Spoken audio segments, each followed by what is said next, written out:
இந்த குக்கிங் செக்ஷன்ல பாத்தீங்கன்னா ரொம்ப சீன் போடுவாங்க. எங்க வீட்டுக்காரர் ரூபசங்கர் சார் இருக்காரு பாத்தீங்களா, அவர் விஸ்வாசம் படத்துல தல சார்கிட்ட ஒரு சிக்கன் ஐட்டம் கத்துக்கிட்டு வந்துட்டாரு. சாய்ராம் வீட்டுக்கு வந்து எங்களை படுத்தினா எங்க பொண்ணு ஸ்கேல் எடுத்து வெங்காயம் வெட்டுறதுக்கு அளவு சொல்றாரு எங்களுக்கு. சத்தியமான உண்மை சார். என் பொண்ணு வீடியோ கூட எடுத்து வச்சிருக்கா. வெங்காயத்தை இந்த அளவு தான் கட் பண்ணும், ஏன்னா சார் அதான் சொல்லி கொடுத்துருக்காரு. கரெக்டா இந்த 2 பாயிண்ட்டுக்கு மேல வெட்டக்கூடாது அப்படின்னு ஸ்கேலை வச்சு அளவு சொல்றாரு. எனக்கு நான் பத்திக்கின்னு எரியுது. ஏன்னா 30 வருஷம் வெங்காயம் வெட்டுறேன் அப்படின்னு கண்ணை மூடி சரக்கு சரக்கு சரக்குன்னு வெட்டி நாங்க பாட்டுக்கு சமைப்போம். நான் இது அந்த எங்க வீட்டு நான் பெத்து வச்சிருக்கிற பாருங்க என் புள்ள, அது உட்காந்து அம்மா அப்பா சொல்லியிருக்காரு அப்படின்னு ஸ்கேல் வச்சு கோடு போடுது வெங்காயத்துல. ஆமா, அந்த பச்சை மிளகாய் இருக்குல்லம்மா, அந்த பச்சை மிளகாய நடுவுல கீந்தணும், விதை விழுக கூடாது. எப்படி விதை விழுகாம நம்ம சொல்லுங்க.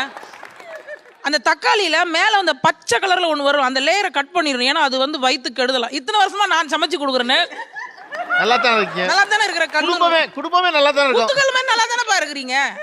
அப்புறம் ஒரு நாள் அதை எல்லாம் கட் பண்ணி செஞ்சு எல்லாம் செஞ்சுட்டு எல்லாம் போட்டியாமா? போட்டேன். நக்கி பார்த்துட்டியாமா? ஓகே. அடுப்பு கம்மி பண்ணிட்டியா? எல்லாம் பண்ணிட்டேன். இறக்கி வச்சு சாப்பிட்டு பார்த்து வந்தவங்கள்ட்ட எல்லாம் சீன் போடுறது. இந்த ஒரு சின்ன அதான் சொன்னேன், இம்பூட்டு நாள் நான் சமைச்சேன், ஒரு நாள் கூட நான் சமைச்சேன் இல்லை. ஒரே ஒரு நாள் கரண்டி விட்டு ஆட்டணும். இந்த சீன் வேணாம்.